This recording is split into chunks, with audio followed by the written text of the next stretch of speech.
오늘 본문은 다윗의 후손과 그리고 유다 지파 가운데 나머지 자손들 그리고 시므온 지파에 대한 소개입니다. 성경을 읽으면서 우리가 낯선 이름들이 많이 등장하고 또 머리로도 읽지만 입으로도 읽어야 되니까 아마 치매 예방이 많이 되지 않을까 싶습니다. 다윗은 단순히 유다 지파 가운데 한 사람이 아니라 이스라엘 전 지파 12지파의 희망이요 또한 소망이었습니다. 하나님은 다윗과 언약을 맺으시고 그의 왕조가 영원할 것이다 라고 약속하셨습니다. 그리고 그 약속은 다윗이라는 한 사람만의 약속이 아닌 이스라엘 전체에 미치는 약속으로, 즉 다윗 자손의 운명은 곧 이스라엘의 운명이라 할 수 있는 것입니다. 다윗의 왕조가 영원하다는 것은 곧 이스라엘이 영원하다는 것을 의미했습니다. 그래서 역대기 기자는 다윗의 자손을 유독 자세하게 그 안에 누구에게서 낳았는지까지를 본문에 기록하고 있습니다. 즉 역대기 기자는 이러한 다윗의 자손을 상세히 기록함으로써 비록 다윗 왕조는 멸망하였으나 그러나 하나님의 약속은 여전히 유효하다라는 것, 하나님은 그 약속을 반드시 성취하시는 하나님이라는 사실을 저자는 강조하고 있는 것입니다. 사랑하는 성도 여러분, 하나님에 대한 우리의 믿음도 바로 여기에 있습니다. 우리가 믿는 하나님은 말씀하신 것을 반드시 이루시는 하나님, 신실하신 하나님이라는 사실입니다. 우리는 바로 그 신실하신 하나님, 그 하나님을 믿고 그분의 뜻이, 그 말씀이 반드시 성취될 것을 믿어야 합니다. 하나님을 믿는다 하면서 우리는 그저 하나님이 살아계시다라고 하는 것, 하나님이 나를 구원하셨다는 사실, 그것을 믿는 것에서 그치는데, 그것이 아니라 그 하나님은 말씀하신 것을 반드시 지키시는 신실하신 하나님이시라는 것. 그래서 내가 그 말씀을 따라 살아갈 때 하나님은 내 삶에 그 말씀을 반드시 이루신다는 사실, 이것을 믿어야 한다는 것입니다. 이어서 역대기 저자는 유다의 자손들 가운데 자주 언급되지 않은 사람들의 족보를 소개하고 있습니다.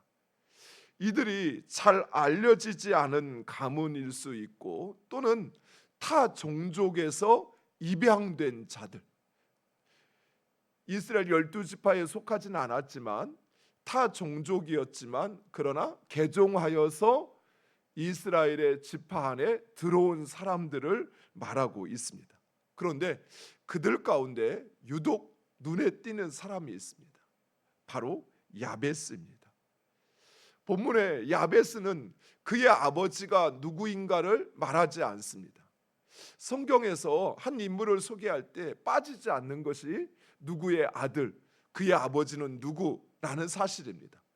그런데 본문에서 야베스의 아버지가 누구인가 하는 것을 말하고 있지 않습니다.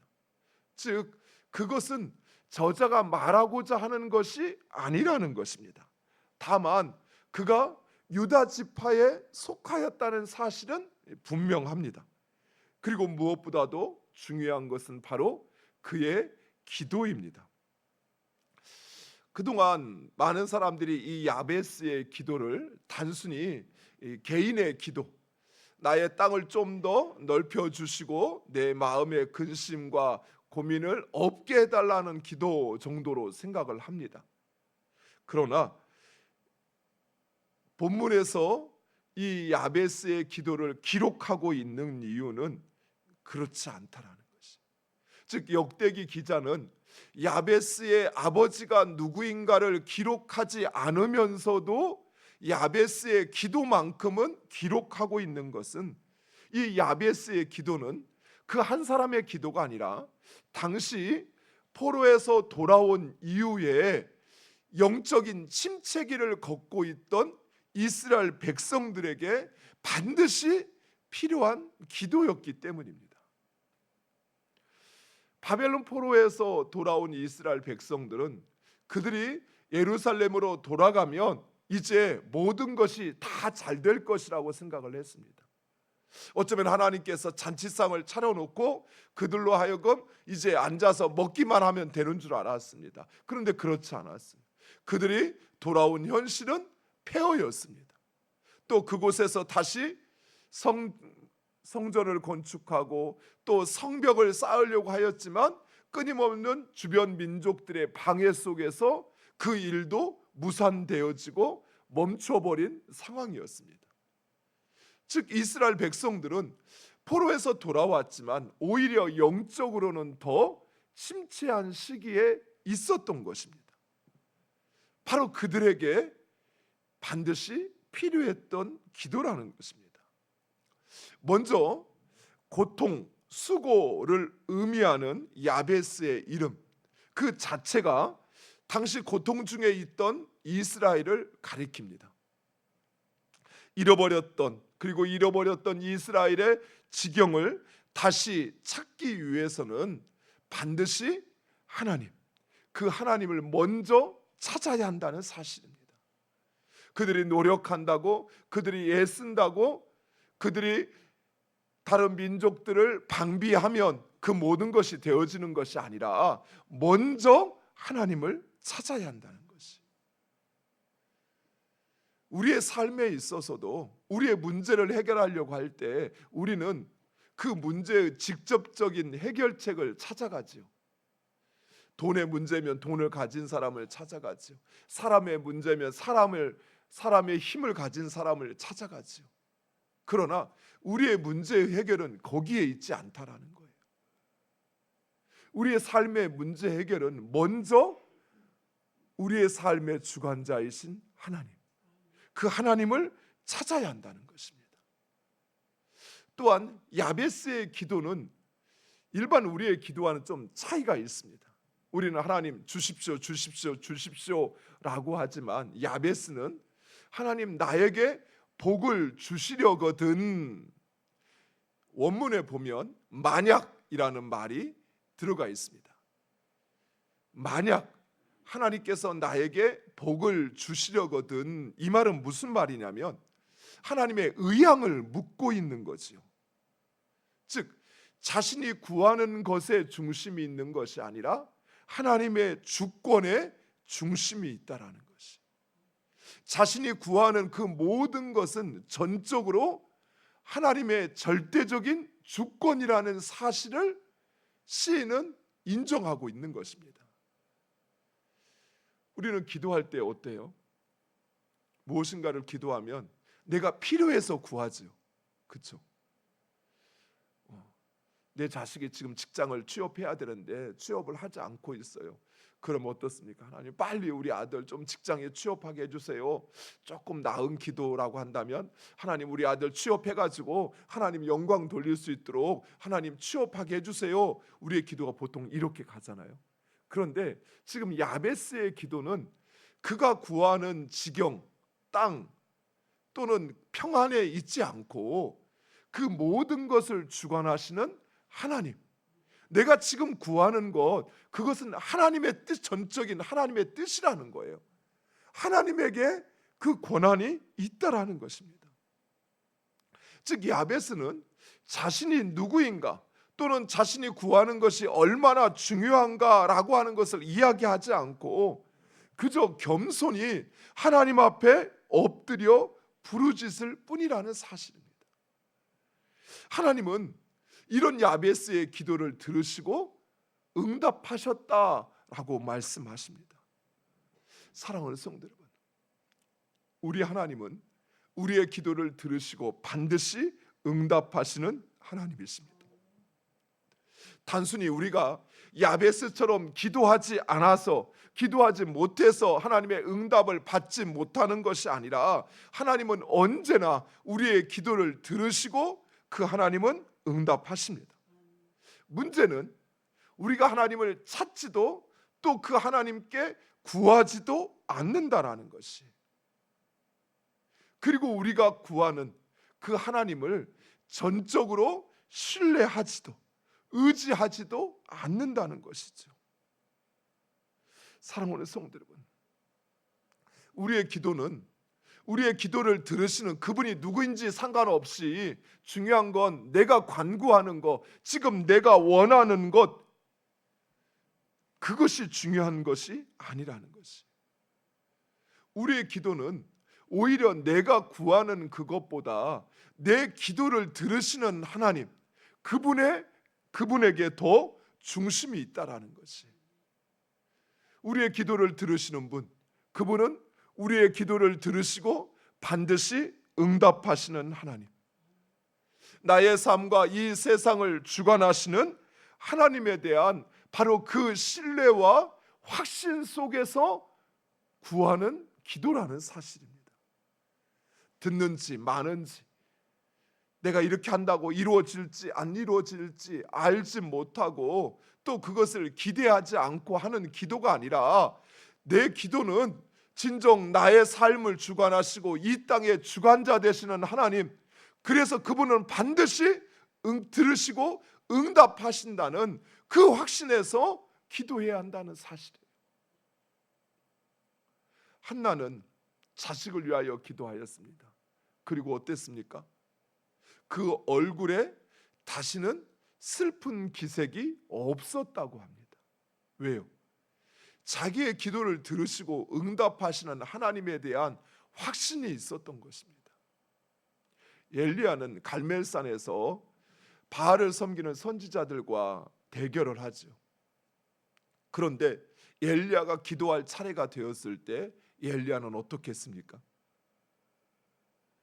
제단에 물을 부어서 그 모든 제단의 제물이 흠뻑 젖고 도랑에까지 그 물이 찰 만큼, 마른 장작에 불을 내리는 것도 쉽지 않은데, 마른 장작에 불을 붙이는 것도 쉽지 않은데, 그 모든 장작을 다 물에 젖어서 불이 붙지 않게끔 만들어 놓고, 그리고 하나님께 불을 내려달라고 말하고 있어요.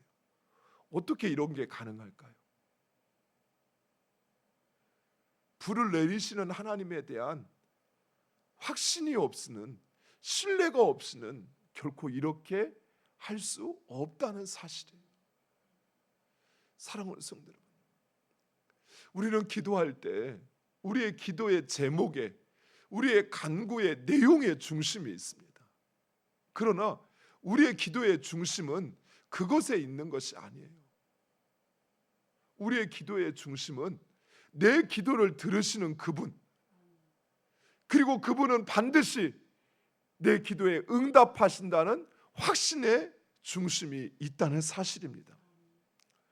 레너드 레브닐이라고 하는 영국의 부흥을 이끌었던 목사님이 계십니다. 그분이 기도에 대해서 이렇게 말합니다.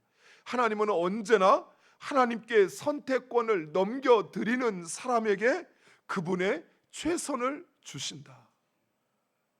하나님의 뜻대로 하옵소서. 이것은 무엇입니까? 그 하나님께 내 삶이 그 하나님의 손에 달려있다는 사실이에요. 그것을 확신하는 거예요. 사랑하는 성도 여러분, 응답하지 않는 신은 응답하시는 하나님을 신뢰하지 않는 기도는 자기 독백일 뿐이에요. 즉 우리가 30분을 기도하고 1시간을 기도해도 내 기도를 분명히 들으시고 그리고 그 기도에 응답하시는 하나님에 대한 확신이 없다면 그냥 공중에 자기 독백을 하다가 돌아가는 것일 뿐이라는 것이. 성경은 하나님께서 우리가 구하기도 전에 우리에게 있어야 할 것이 무엇인지 아신다고 하십니다. 우리 하나님은. 그러면 왜 우리에게 기도를 하라고 하셨을까요? 나에게 뭐가 필요한지 하나님은 다 아시는데 왜 하나님은 우리에게 기도하라고 하셨을까요? 기도하지 않으면 내가 주지 않는다고 말씀하시는 이유가 무엇일까요? 하나님이 알고자 하는 것은 우리가 얼마나 하나님을 신뢰하는가 하는 것이지, 우리에게 무엇이 없어서 우리가 힘들고 무엇이 있으면 우리가 행복한지 그걸 몰라서 그걸 알고 싶어서 그래서 우리에게 기도하라 말씀하시는 것이 아니라는 거예요. 사랑하는 성도 여러분, 하나님은 내가 이 자리에 나오기 전에도 다 알고 계세요. 나를 불꽃 같은 눈동자로 살피시고 내 마음의 중심까지도 아시기에 내가 어떤 근심을 하는지, 내가 지금 무엇을 원하는지 하나님은 다 알고 계셔요. 그러면 아시는 하나님께서 행하시면 되는데 왜 우리에게 이 새벽 시간에 주님 앞에 나와서 구하라고 하셨을까요? 그것은 바로 하나님은 우리가 그 하나님을 얼마나 신뢰하는지, 내가 그 하나님 앞에 정말 내 삶을 맡기고 있는지 하나님은 그것을 알고 싶은 거예요. 사랑하는 성도 여러분, 여러분의 기도를 들으신 하나님이 누구인지 분명히 확신하십니까? 여러분의 삶이 그 하나님의 손에 달려있음을 확신하십니까? 그렇다면 그 하나님은 나의 기도에 응답하시는 하나님이시라는 사실, 그것을 우리는 믿어야 합니다. 그냥 단순히 마음으로 믿는 것이 아니라, 한나가 하나님 앞에 기도하고 그 얼굴에서 슬픈 기색을 다시는 찾아볼 수 없었던 것처럼 우리의 믿음은 우리의 삶이 되어야 돼요. 엘리야가 그 장작에 물을 부을 때 심정이 어땠을까요? 하나님께서 자신의 기도를 들으시고 불을 내리신다는 그 확신이 없이 과연 그런 대범한 일을 벌일 수 있었을까요? 우리에게도 마찬가지. 하나님이 우리에게 기대하고 우리에게 확인하고 싶은 것은 너가 정말 나를 그만큼 신뢰하느냐? 정말 진심으로 나를 믿고 따르겠느냐라고 하는 것을 하나님은 우리에게 묻고 있는 것입니다. 사랑하는 성도 여러분, 하나님은 그 기도에 반드시 응답하시는 하나님이심을 믿으시기 바랍니다. 그리고 이 시간 믿음으로 간구하시기 바랍니다. 내가 원하는 것, 내가 구하는 것, 그것을 빨리 하나님께 말하고 가야지 이 생각하지 마시고요, 정말 하나님에 대한 여러분의 믿음이 어떠한지 그것을 고백하셔요. 그리고 그 하나님 가운데 내가 이제 그 하나님께 모든 것을 맡기고 오직 그 하나님만 따르고 섬기겠습니다 결단하는 기도. 그리하면 하나님 우리에게 필요한 것 무엇인지 아시고 그것을 반드시 이루어 주실 것입니다. 기도하겠습니다. 아버지 하나님 감사합니다.